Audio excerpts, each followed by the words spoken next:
Alright, y'all. Colin Powell once said, "You are not just voting for an individual. You are voting for an agenda. You're voting for a platform, and you're voting for a political philosophy." Everyone should have a voice when it comes to voting. The only way to make sure that their voice is heard is if everyone knows the importance of voting.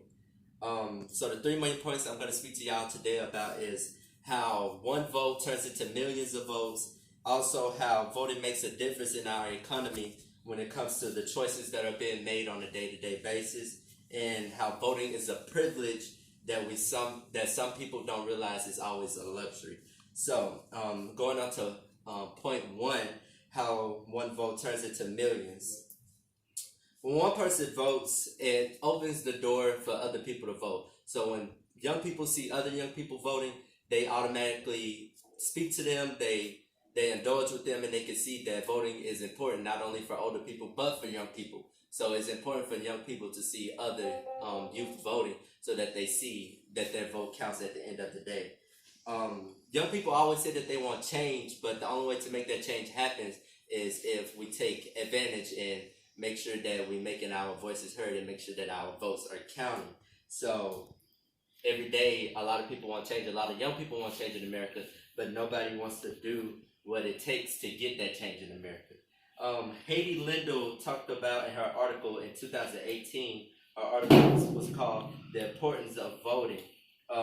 She talked about in the article how all of the young people in America always wanted something different and how they always wanted things to not be the same as of what they was, or for more money or better health care or better jobs for young people and this and that, so far so on.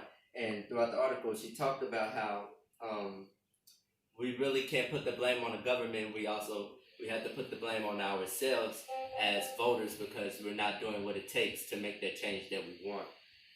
So it's true what she's saying, because everyone wants to make sure they get what they want, but nobody wants to make sure that their opinions are heard at the end of the day.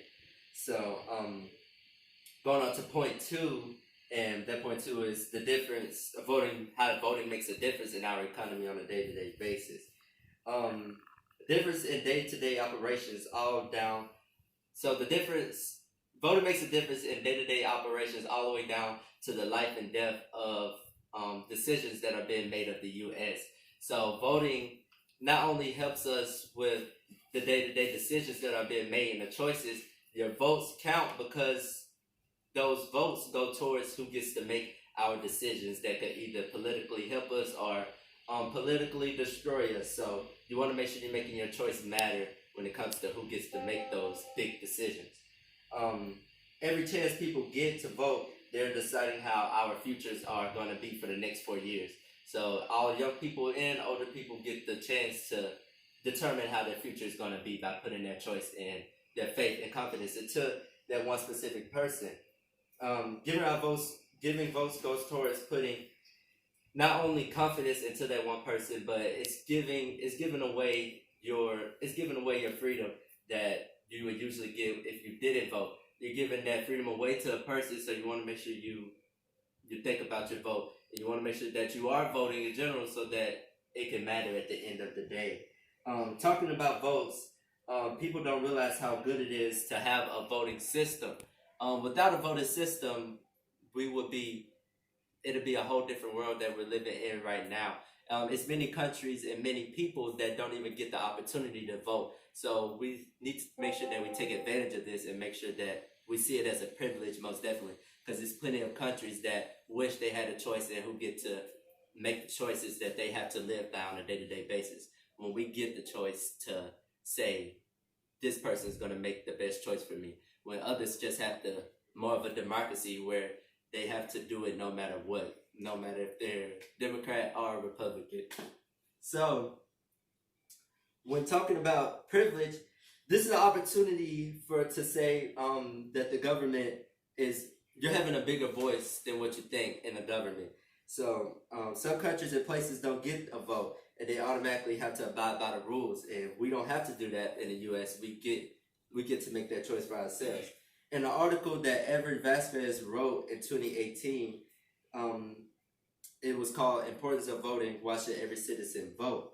He talked about how it gives huge benefits and privileges when we get the choice to vote. And also, you only get those privileges if you indulge in a voting system in general. So we have to make sure that we indulge in it so that we receive those good benefits and those privileges that we most definitely deserve as an economy. In conclusion, voting is a choice that we must decide for ourselves is the best thing to do. Not only for ourselves, but for our economy and all of the people that are around us. Everyone should have a voice when it comes to voting, and we can make that voice matter in so many different ways. But we have to make sure that everyone, especially young people, see that this is important. This makes our economy either better or worse than what it is today. Remember that one can always turn into millions, and that voting makes our economy grow in many different ways. And then it's also a privilege at the end of the day, and we have to realize that it's a privilege. And remember, even if you don't like the person on the ballots, vote because that vote still matters at the end of the day.